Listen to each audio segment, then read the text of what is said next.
ایک پردیسی کی کہانی۔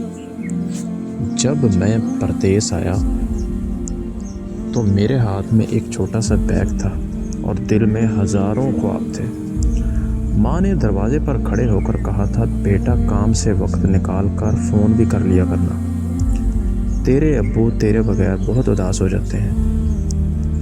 میں جو تھا مسکرا کر چل پڑا، سوچا تھوڑے دن کی بات ہے، سب کچھ بدل جائے گا۔ لیکن پھر دن مہینے بن گئے اور مہینے جو تھے وہ سال بن گئے۔